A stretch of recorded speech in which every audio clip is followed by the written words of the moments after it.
Thank you for clicking in this video. Do you dare to step into the unknown? In the heart of the wilderness, where legends are more than just whispers in the dark, we dive into two tales of terror. One, where a midnight ritual awakens something ancient and malevolent, and another where a legendary creature proves to be more than just a myth.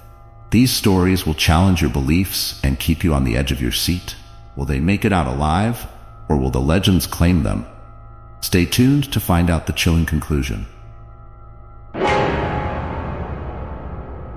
I had always been a skeptic. Ghost stories, urban legends, and anything that went bump in the night were nothing more than the imaginations of people with too much time on their hands. That was until I met Ethan. He had a way of making you believe, of pulling you into his world where the supernatural wasn't just possible, it was real. And it was dangerous. We were sitting around a flickering campfire in the middle of nowhere, surrounded by thick woods that seemed to close in on us as the night grew darker.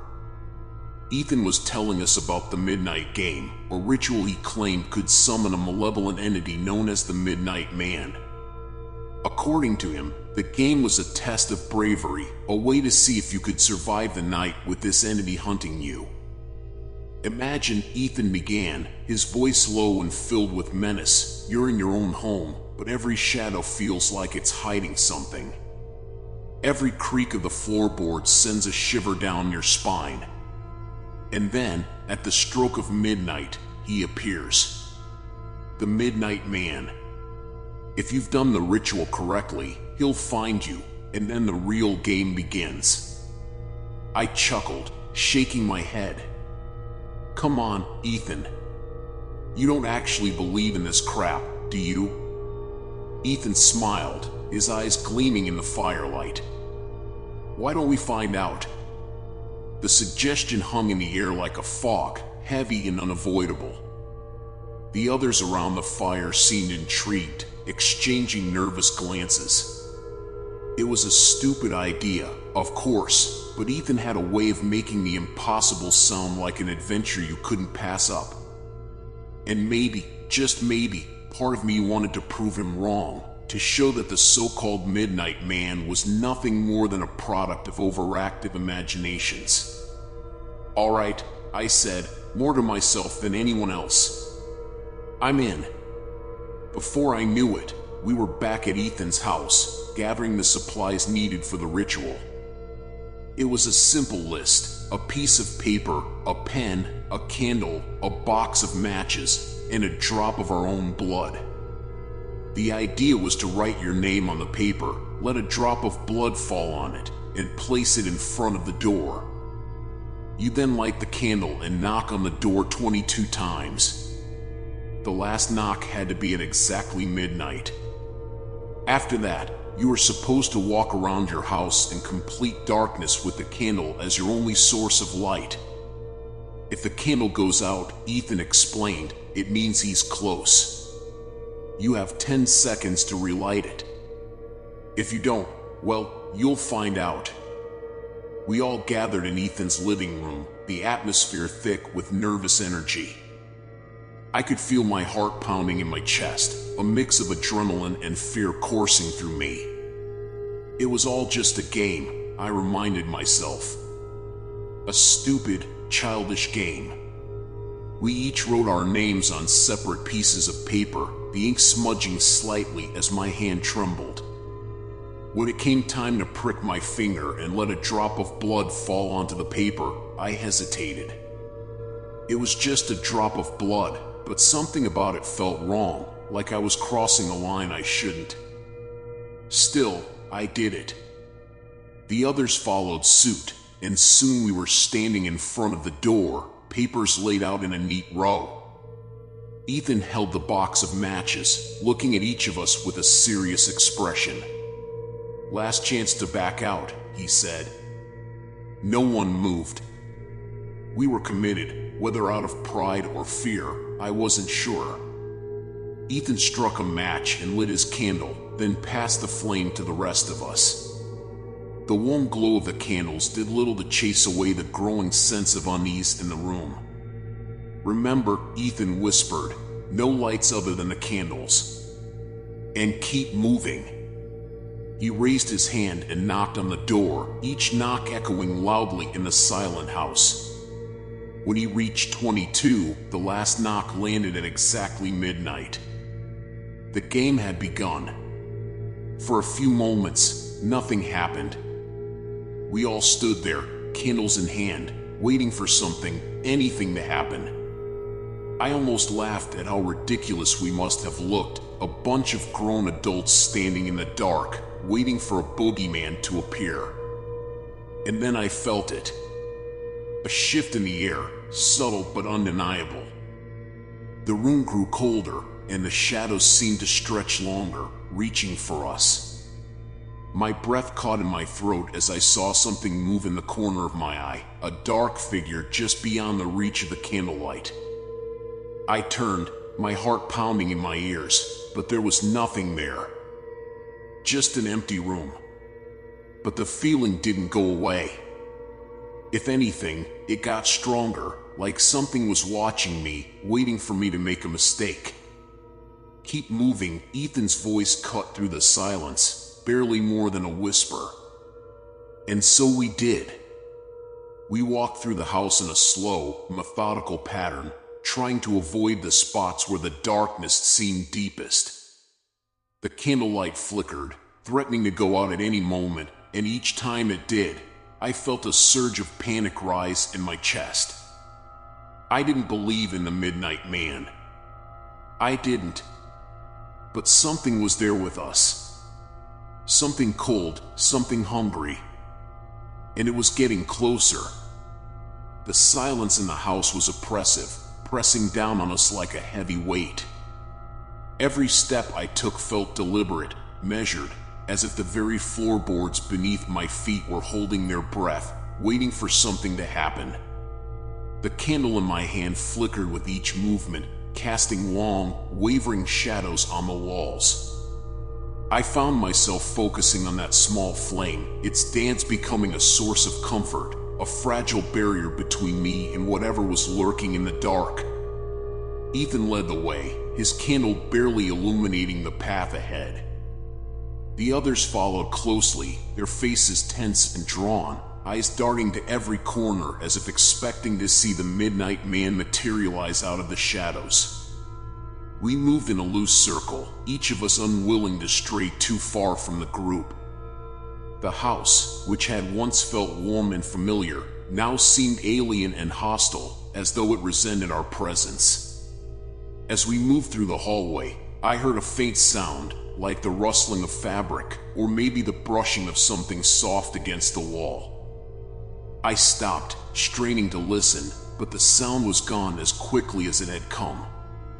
My heart pounded in my chest, and I forced myself to keep walking, my mind racing with possibilities. We turned a corner into the living room, and for a moment, I thought I saw something, a figure, just out of the corner of my eye. I spun around, my candle nearly going out with this sudden movement, but again, there was nothing there. Just empty space. Yet, I couldn't shake the feeling that we weren't alone. "Ethan," I whispered, my voice trembling. "Did you see that?" He glanced back at me, his face a mask of concentration. "See what?" I hesitated, unsure of what to say. It had been so brief, so fleeting. Could I have imagined it? I thought I saw something. Ethan's eyes narrowed slightly, but he didn't say anything. He just nodded, as if to acknowledge my fear without feeding into it. "Keep moving," he said quietly, turning his attention back to the path ahead. I nodded, though the unease in my gut only grew stronger. We continued to walk, the silence now filled with the sound of our own breathing and the soft crackling of the candles. Every so often, one of us would pause, glancing around as if to reassure ourselves that we were still alone. But I knew we weren't. I could feel it. Something was watching us, stalking us from the shadows. The atmosphere was thick with tension, every creak of the house making me jump, every flicker of the candle sending a jolt of panic through my system. My thoughts raced back to the rules Ethan had explained earlier. If the candle goes out, you have 10 seconds to relight it. Otherwise, what? I didn't want to find out. Suddenly, without warning, the candle in my hand sputtered and went out. The darkness closed in around me, thick and suffocating, and I froze, my heart leaping into my throat. The air seemed to grow colder, the shadows deepening as if they were alive, inching closer to me. I fumbled for the matches in my pocket, my hands shaking so badly that I nearly dropped them. My mind screamed at me to hurry, to relight the candle before it was too late, but the more I rushed, the clumsier I became. Finally, I managed to strike a match, the small flame flaring to life in the darkness. I held it to the wick of the candle, my breath held in anticipation. Nothing happened. The match burned down to my fingers, and I cursed, shaking it out. I struck another one, this time managing to light the candle. The flame flickered weakly, casting long shadows on the walls around me. My heart was still racing, adrenaline coursing through my veins, but I forced myself to take a deep breath and calm down. "Everything okay?" Ethan's voice came from somewhere behind me, but it sounded distant, almost echoey. I nodded, even though he couldn't see me. "Yeah, just a close call." Ethan didn't respond, and when I turned around, he was already moving forward, leading the group deeper into the house. I hurried to catch up, unwilling to be left behind in the dark. As I fell back into step with the others, I couldn't shake the feeling that something had changed. The air was heavier, the shadows darker, and the candle in my hand felt like it could go out at any moment. I glanced at the others, their faces pale and tense, eyes wide with fear. Whatever bravado we had when we started this stupid game was gone, replaced by a gnawing dread that seemed to grow with each passing second. I could see it in their eyes, they felt it too. We were no longer alone in that house. And as we continued to walk, I realized with growing horror that the Midnight Man was no longer just a story. He was real. And he was hunting us. The tension in the air was thick enough to cut, every breath feeling like an effort as we moved through the house. The shadows seemed to stretch and bend in ways that defied logic, twisting around corners and creeping along the walls. My senses were on high alert, every creak of the floorboards and rustle of fabric sending spikes of fear through my system. Ethan led us deeper into the house, his candle flickering uncertainly in his hand. We had abandoned the idea of exploring or searching for anything specific. Now, it was just about moving, keeping the candles lit, and staying ahead of whatever was out there. The Midnight Man, whatever he was, wasn't just a story anymore. He was real, and he was coming for us. We turned into the hallway that led to the basement stairs. The air was colder here, almost biting, and I could see my breath misting in the dim candlelight. I hesitated, dread curling in my stomach at the thought of going down into that dark, confined space. But Ethan didn't stop, he just kept moving forward, his steps resolute. "Ethan, wait," I called, but my voice sounded small, swallowed by the oppressive darkness around us. He didn't turn back, and the others, as fearful as they were, followed him without question. Reluctantly, I did the same, my steps slow and hesitant. The stairs creaked ominously under our weight as we descended into the basement. The darkness seemed even thicker here, the shadows more aggressive. I gripped my candle tighter, praying it wouldn't go out again. The basement was unfinished, the concrete walls rough and cold. The only light came from our candles, their weak flames barely holding back the suffocating darkness. Suddenly, a loud bang echoed through the space, making us all jump. It sounded like a door slamming shut, but from where? There was no door down here, just open space and the heavy silence pressing in from all sides. What the hell was that? Claire's voice was barely above a whisper, her eyes wide with fear. Ethan didn't answer. He just stood there, his candle held out in front of him as if trying to ward off whatever was in the dark. The silence stretched on, every second feeling like an eternity. And then, we heard it, a soft, almost inaudible scratching sound, coming from somewhere deeper in the basement. My blood ran cold. The sound was faint, but it was there, persistent, like something sharp scraping against concrete. It was moving, getting closer. The others heard it too, and we all froze, our hearts pounding in unison. "Ethan, we need to get out of here," I said, my voice shaking with fear. He didn't respond immediately, just stared into the darkness as if trying to see what was making that horrible sound. Finally, he nodded, his face pale and drawn. "We stick together. No one splits off, got it?" We all nodded, too scared to argue. The scratching was louder now, closer, and I could swear I saw something moving in the shadows, just a flicker, gone as quickly as it appeared. We turned and started back up the stairs, our pace quickening with each step. But the scratching followed us, relentless, growing louder and more insistent. I was the last one to start up the stairs, my eyes darting back to the basement as the others ascended. That's when I saw it, a figure, tall and shadowy, standing just at the edge of the candlelight. It was barely more than a silhouette, but I could feel its gaze on me, cold and malevolent. My heart nearly stopped, and I scrambled up the stairs, tripping over my own feet in my haste. The others were already halfway up when I finally reached them, the darkness below me feeling like a living thing, reaching out with unseen hands. I didn't dare look back, just kept climbing, my breath coming in ragged gasps. We reached the top of the stairs, and Ethan slammed the door shut behind us, locking it with trembling hands. For a moment, we all just stood there, panting, our candles flickering wildly. The scratching sound had stopped, but the silence that replaced it was even worse. "What the hell was that?" Michael asked, his voice shaking. "Did anyone else see it?"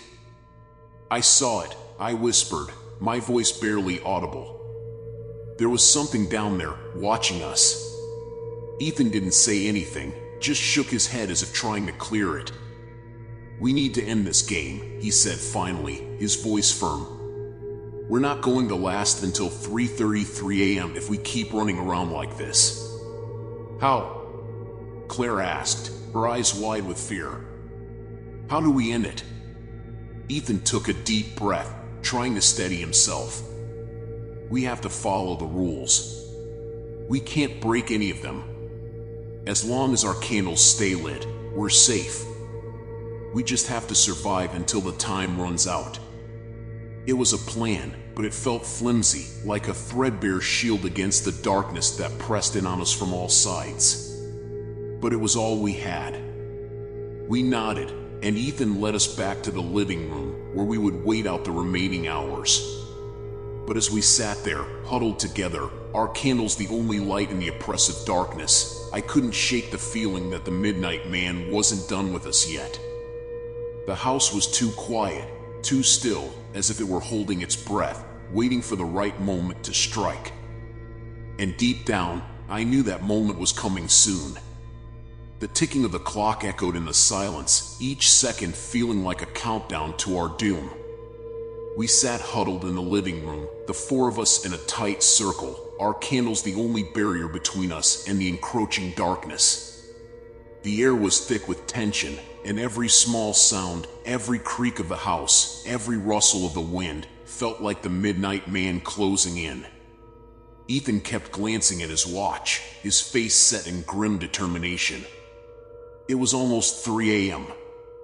We had been holding out for what felt like an eternity, and the strain was evident on all our faces. The basement door, though locked, seemed to pulse with malevolent energy, as if the darkness behind it was growing stronger, feeding off our fear. 15 more minutes, Ethan muttered, more to himself than to us. "We just have to hold out for 15 more minutes." but the oppressive feeling in the air made every second feel like a battle. My hands were shaking, the flame of my candle flickering as I struggled to keep my grip steady. I could see the same fear in the others. Michael's face was pale, his eyes darting around the room as if expecting something to leap out of the shadows at any moment. Claire's candle trembled in her hands, her breathing shallow and quick. Then, suddenly, the temperature in the room dropped. It was subtle at first, just a slight chill, but it quickly became a bone-deep cold that made my breath mist in the air. The others felt it too. Ethan's eyes widened, and Claire let out a small gasp, clutching her candle closer. "What the hell is happening?" Michael whispered, his voice trembling. Before anyone could answer, the candles flickered violently, the flames dancing as if caught in a sudden gust of wind. My heart leaped into my throat. This was it. Whatever the Midnight Man was, he was making his final move. The shadows around us began to shift, taking on a life of their own. They moved with unnatural fluidity, like ink spreading through water, reaching out with tendrils of darkness that seemed to stretch and grow towards us. I felt a crushing weight in my chest, the darkness pressing in on all sides, suffocating, consuming. "Keep your candles lit," Ethan shouted, his voice breaking through the rising panic. "Don't let them go out." But it was easier said than done. The shadows seemed to have a will of their own, pushing against the light, trying to snuff out our only protection. My candle flickered dangerously, and I cupped my hands around it, shielding the flame as best I could. And then, we heard it, a low, guttural growl reverberating through the walls. It wasn't human. It was a sound born from the depths of nightmares, something ancient and malevolent. The Midnight Man was here. The growl grew louder, filling the room, shaking the very foundation of the house. The shadows surged forward, and in the dim light of our flickering candles, I saw them take shape, twisted, grotesque forms writhing within the darkness, clawed hands reaching out towards us. "Don't break the circle," Ethan yelled, his voice barely audible over the cacophony of sounds. "Whatever you do, stay together." But the darkness was relentless, pushing, clawing, tearing at our defenses. I could feel it closing in, a suffocating presence that threatened to extinguish not just the candles, but our very existence. My mind raced, trying to find a way out, but there was none. We were trapped, and the Midnight Man was toying with us, savoring our fear. And then, in a moment of clarity amidst the chaos, I remembered something, one of the rules we had read online, buried deep within the legend. It wasn't just about keeping the candles lit. There was another way to end the game, a final act of defiance against the Midnight Man. "We need to confront him," I whispered, my voice shaking but resolute. "We have to face him head on. That's the only way to end this." Ethan's eyes met mine, and I could see the fear there, but also understanding. He nodded slowly, realizing what I was saying. It was a desperate gamble, but it was all we had left. With trembling hands, we stood up, our candles held high. The shadows writhed around us, the growling now a deafening roar. But we didn't back down. Together, we turned to face the darkness, our hearts pounding in unison. The Midnight Man was no longer just a shadow. He was a towering figure, a twisted silhouette of pure malice, eyes burning like embers in the void. His presence was overwhelming, a force of pure evil, but we stood our ground, refusing to cower. "Leave us," Ethan shouted, his voice cracking but filled with defiance. "We're not afraid of you." The Midnight Man paused, the growl subsiding into a low rumble. For a moment, the world seemed to hold its breath. And then, with a final, ear-splitting roar, the darkness surged forward, engulfing us completely. But we didn't falter. We held our candles high, the flames flickering but refusing to go out. The darkness pressed against us, a crushing weight, but it couldn't extinguish the light. We stood together, united, and in that moment, something changed. The shadows recoiled, the oppressive presence of the Midnight Man wavering. The darkness began to retreat, pulling back into the corners of the room, shrinking away from the light. And as the clock struck 3:33 a.m., the growling stopped, the shadows evaporated, and the crushing weight lifted. We were alone. The Midnight Man was gone. For a long moment, we just stood there, stunned, our candles still burning brightly in the now still and silent room. The oppressive darkness had been replaced by a strange calm, the air no longer thick with malice. We had done it. We had survived. Finally, Ethan let out a shaky breath, lowering his candle. "It's over," he said, his voice hoarse with relief. Michael sank to the floor, his hands shaking uncontrollably. Claire let out a soft sob, the tension finally breaking as she realized we were safe. I felt a wave of exhaustion wash over me, but also a profound sense of relief. We had faced the Midnight Man and lived to tell the tale. But as we looked around the room, at the flickering candlelight and the faint outlines of the walls around us, we knew one thing for sure: we would never speak of this night again. Some things were better left in the dark, forgotten, where they couldn't hurt anyone else. The relief that flooded the room was almost palpable. We had survived the night, endured the unimaginable, and come out the other side. But even as the first rays of dawn began to creep through the windows, casting long shadows across the room, I couldn't shake the feeling that something had shifted, that the horror we had just faced had left an indelible mark on us all. The four of us sat in silence, the adrenaline still coursing through our veins, too exhausted to speak but too wired to rest. The candles, now burning low, were the only light in the room, their soft glow a stark contrast to the oppressive darkness we had faced just minutes before. The house, once filled with the sounds of our fear, was now eerily quiet, as if it too was recovering from the ordeal. Ethan was the first to break the silence. "We did it," he said, his voice barely above a whisper. There was no triumph in his tone, only the weary acknowledgement of survival. Claire nodded, her eyes still wide with shock. "But what did we really survive?" she murmured, more to herself than to us. "Was it real? Or was it just our minds? Does it matter?" Michael asked, his voice flat. Real or not, it felt real enough to me. I didn't have an answer.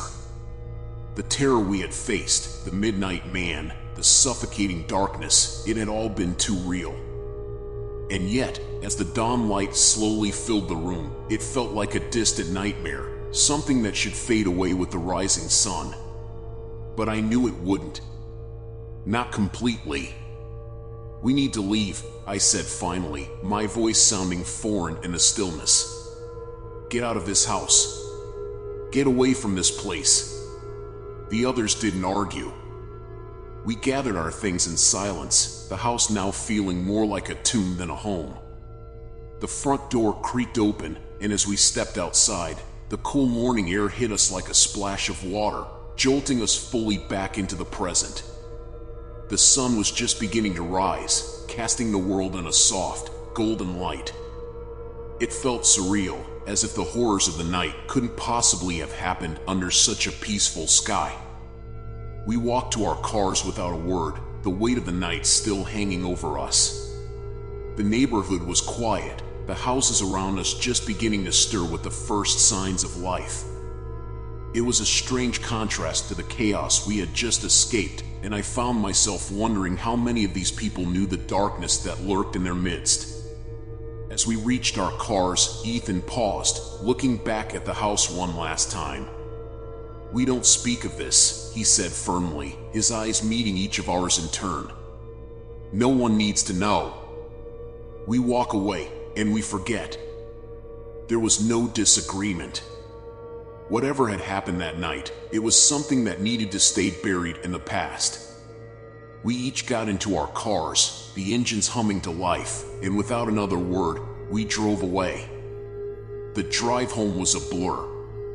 The roads, the trees, the passing houses, all of it seemed to blend together in a haze of exhaustion and relief. But as I drove, I couldn't help but glance in the rearview mirror, half expecting to see the twisted figure of the Midnight Man following me, lurking in the shadows. But there was nothing, just the empty road behind me, stretching out into the morning light. When I finally pulled into my driveway, the familiar sight of my house was almost jarring. It looked the same as it always had, but something felt different, as if the experience had left a residue that clung to me, altering the way I saw the world. I stepped out of the car, the cool morning air carrying the scent of dew and earth, grounding me in the present. Inside, I collapsed onto my bed, not bothering to undress or even pull back the covers. The events of the night replayed in my mind, but they already felt distant, like a dream slipping away as you try to recall it. I told myself it was over, that we were safe, but deep down, I knew that some part of the darkness would stay with me forever. Sleep came quickly, an overwhelming wave that pulled me under, but it wasn't the restful sleep I had hoped for. My dreams were haunted by flickering candles, shifting shadows, and the ever-present growl of something just out of sight. The Midnight Man was gone, but his memory lingered, a shadow in the back of my mind. When I woke, it was late afternoon. The sun was high in the sky, and for a moment, the night before felt like a bad memory, something I could push away. But as I sat up and looked around, the feeling of unease settled over me once more. I knew it would take time, if ever, to truly feel at peace again. As the days passed, we kept our promise. We didn't speak of that night, not even to each other. We went back to our lives, pretending that everything was normal, that we hadn't brushed up against something beyond our understanding. But I could see it in their eyes, in the way they moved, the way they flinched at shadows. None of us were the same. Eventually, we drifted apart. The bond forged in fear couldn't hold under the weight of what we had experienced. We were reminders to each other of that night, and as much as we wanted to forget, the memory lingered, a dark stain on our souls. But we were alive. And in the end, that was all that mattered. We had faced the darkness and emerged, scarred but intact. The Midnight Man had been defeated, or at least banished, and we had our lives back. Or so I told myself, every time I woke in the middle of the night, heart pounding, and saw a flicker of movement in the corner of the room. Just a shadow, I would tell myself, nothing more. And I would close my eyes, trying to will the darkness away. But deep down, I knew. Some things never truly leave. They linger in the shadows, waiting, watching, biding their time. And I could only hope that, when the Midnight Man came again, I wouldn't be there to greet him.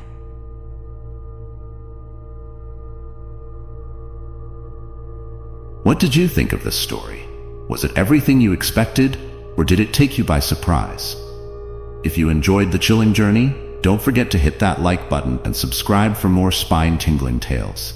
Your support means the world to us. Now, let's dive into the second story and uncover even more of the unknown.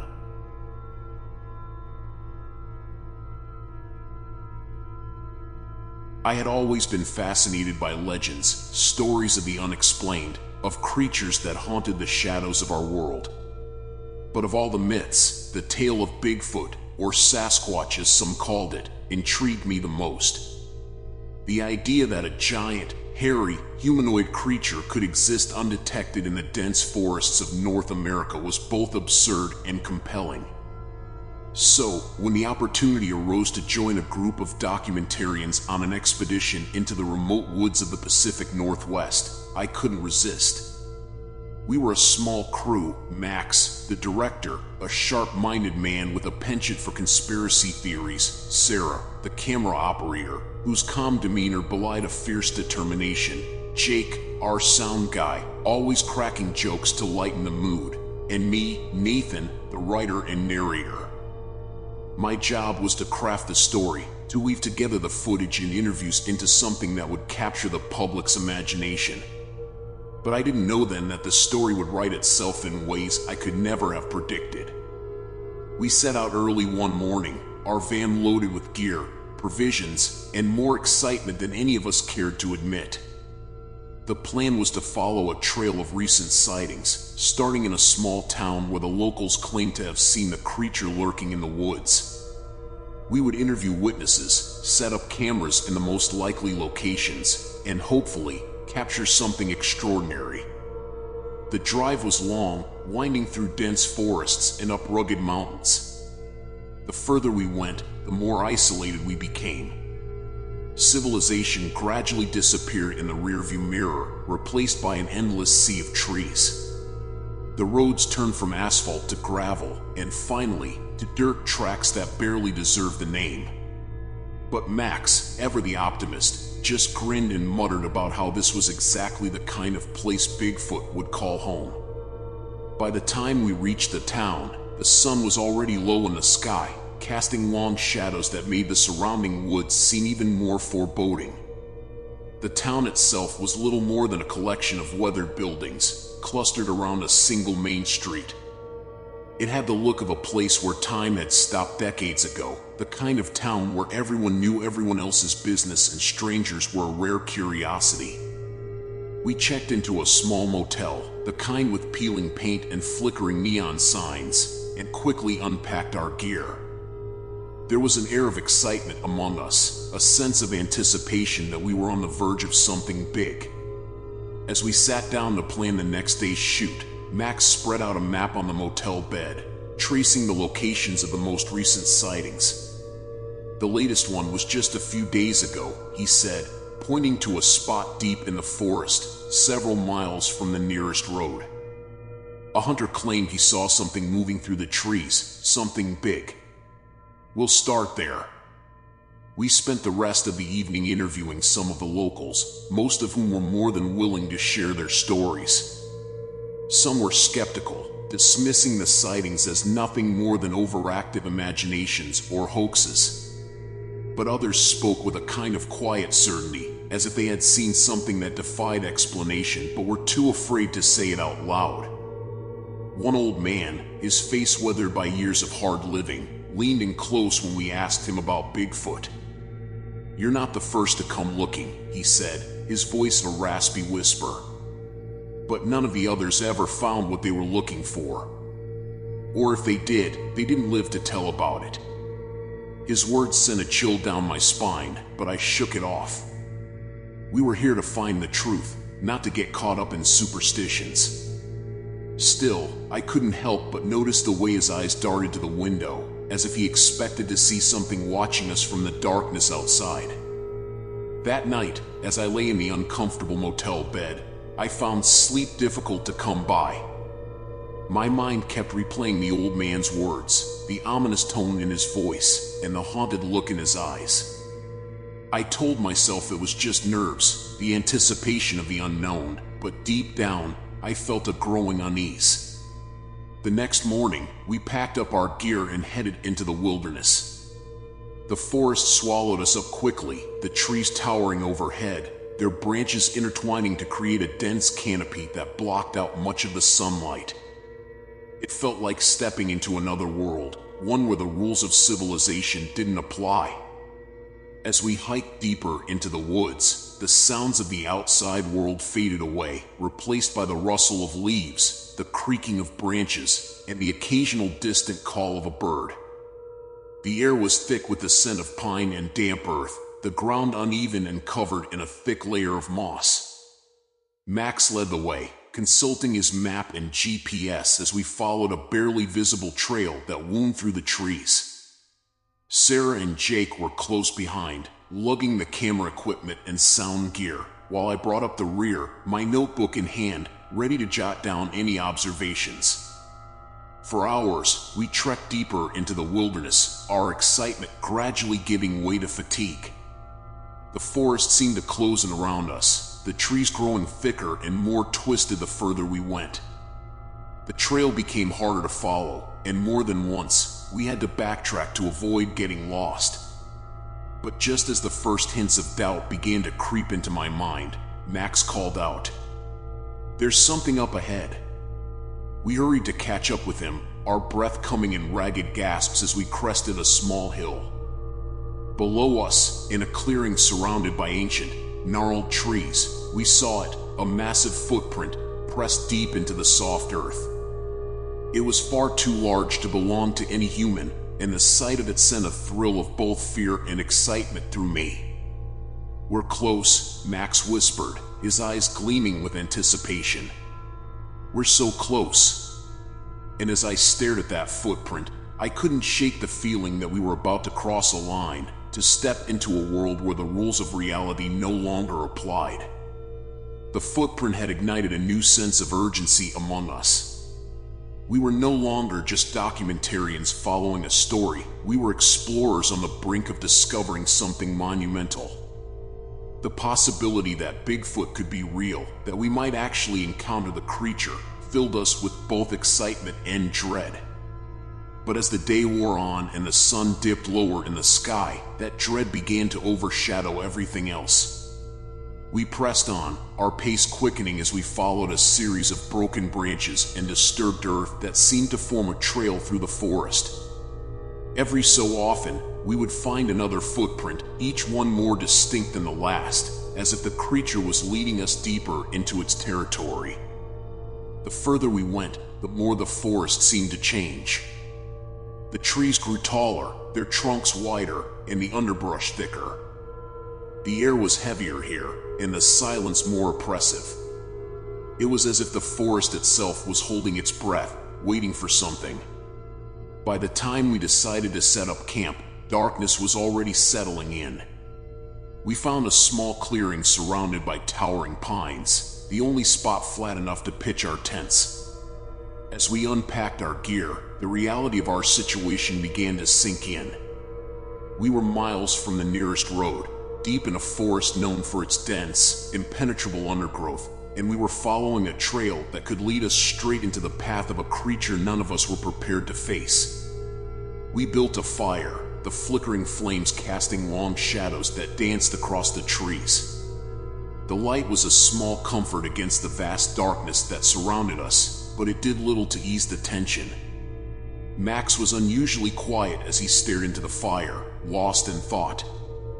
Sarah and Jake busied themselves with the equipment, checking the cameras and microphones, their movements quick and efficient, betraying their unease. As for me, I couldn't shake the feeling that we were being watched. The forest, which had seemed so full of life during the day, now felt empty, as if every creature had fled, leaving us alone in the darkness. But I knew better. I could feel eyes on us, unseen and malevolent, lurking just beyond the reach of the firelight. "Do you think we'll find it?" Sarah's voice broke the silence, her question hanging in the air like a lead weight. Max looked up from the fire, his expression unreadable. "We already have," he said, his voice low. "It's out there, watching us, waiting." A shiver ran down my spine at his words. I wanted to dismiss them as just another of Max's dramatic statements, but there was a conviction in his tone that made it impossible to ignore. He truly believed that we were not alone. We ate in silence, the only sound the crackling of the fire and the occasional rustle of leaves in the wind. Every noise seemed amplified, every shadow a potential threat. I found myself constantly glancing over my shoulder, half expecting to see something moving between the trees. As the night wore on, fatigue began to set in. One by one, we retreated to our tents, leaving the fire burning low. I lay on my back, staring up at the canvas above me, my mind racing with thoughts of what we might find the next day. But sleep was elusive, and every time I closed my eyes, I saw that massive footprint, the impression of something that should not exist. It must have been close to midnight when I heard it. A low, guttural howl that echoed through the trees, cutting through the silence like a knife. It was unlike anything I had ever heard before, a sound that was both animalistic and eerily human. It sent a jolt of fear through me, and I bolted upright, my heart pounding in my chest. The howl came again, closer this time, followed by the unmistakable sound of heavy footsteps crunching through the underbrush. I fumbled for my flashlight, my hands trembling as I tried to unzip the tent. My mind was screaming at me to stay put, to hide, but I knew I had to see what was out there. I stumbled out of the tent, the flashlight beam cutting through the darkness. The fire had burned down to embers, casting a dim, red glow over the campsite. Max, Sarah, and Jake were already out of their tents, their faces pale and eyes wide with fear. We stood there, frozen, as the footsteps grew louder, closer, until they seemed to be right on the edge of the clearing. Then, just as suddenly as it had started, the noise stopped. The silence that followed was deafening, filled only with the sound of our ragged breathing. We stood there, straining to hear anything, any sign that the creature was still out there, but the forest had gone deathly quiet once more. What the hell was that? Jake whispered, his voice shaking. I don't know, Max replied, his eyes scanning the tree line. But whatever it was, it's gone. For now. We stayed up for the rest of the night, taking turns keeping watch. None of us spoke about what we had heard, but the fear was palpable, a heavy weight pressing down on us. We knew, without saying it, that something had changed. We were no longer just observers in this forest. We were now prey, and the hunter was still out there, waiting for the right moment to strike. The dawn brought with it a cold, gray light that did nothing to lift our spirits. The events of the previous night hung over us like a dark cloud, and none of us could shake the feeling that we were being watched. We packed up our camp in silence, our movements tense and hurried. The plan had been to continue deeper into the forest, but after what we had heard, none of us were eager to press on. However, turning back felt like admitting defeat, and the allure of proving the existence of Bigfoot was too strong for us to ignore. Max led the way, his usual confidence now tempered with caution. The trail of broken branches and disturbed earth continued deeper into the forest, growing fainter as we moved further from the clearing. The trees closed in around us, their thick trunks blocking out much of the light, casting long shadows that seemed to move and twist in the corner of my vision. Every sound, every rustle of leaves or snap of a twig, set my nerves on edge. We walked for hours, the tension growing with each step. The forest felt more hostile now, as if it were trying to drive us out. The air was thick with the scent of damp earth and decay, and the silence was oppressive, broken only by the occasional distant call of a bird. The further we went, the more I began to doubt the wisdom of our mission. But it was too late to turn back now. It was Jake who spotted the first sign that we were getting close. A series of deep scratches on the trunk of a tree, too high to have been made by any animal we knew of. The gouges were fresh, the bark still oozing sap. We gathered around the tree, staring up at the marks in silence. This can't be real, Sarah muttered, her voice trembling. There's no way something this big is out here. Max didn't respond. He just stared at the scratches, his jaw clenched tight. For the first time since we started this journey, I saw doubt in his eyes. We need to be careful, he finally said, his voice low. Whatever did this is close. We pressed on, our eyes scanning the trees for any sign of movement. The trail led us to a narrow ravine, the steep walls covered in moss and slick with moisture. The ground here was soft and muddy, and as we descended into the ravine, we found more footprints, each one larger and deeper than the last. The realization that we were heading straight into the heart of the creature's territory hit me like a punch to the gut. We reached the bottom of the ravine, where a small stream trickled through the rocks, the water clear and icy cold. The footprints led straight into the stream, disappearing into the flowing water. For a moment, we stood there, unsure of what to do next. The trail had gone cold, and with it, our resolve seemed to waver. But then Max spotted something that sent a chill down my spine. Across the stream, partially hidden by a thick curtain of ivy, was the entrance to a cave. The opening was wide enough for two men to walk through side by side, the darkness within seeming to swallow the light. The footprints had vanished, but we all knew, instinctively, that this was where the creature had gone. "We should turn back," Jake said, his voice barely more than a whisper. "We've seen enough." But Max shook his head. "We've come this far. We can't turn back now." Against my better judgment, I found myself agreeing with him. The cave represented a chance to finally prove what we had come here to find. But it also represented something far more dangerous, a confrontation with the unknown, with a creature that had already shown it was capable of far more than we had imagined.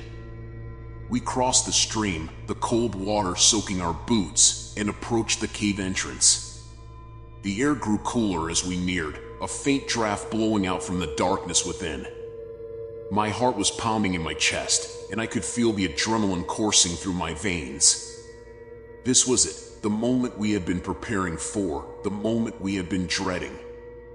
Max went in first, his flashlight cutting a narrow beam through the darkness.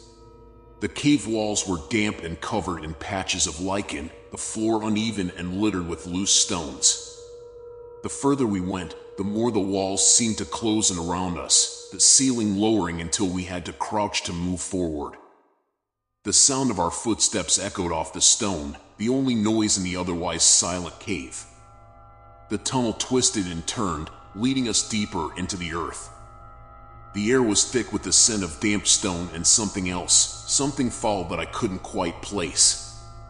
My nerves were frayed, every instinct telling me to turn back, but I pushed on, following the light of Max's flashlight.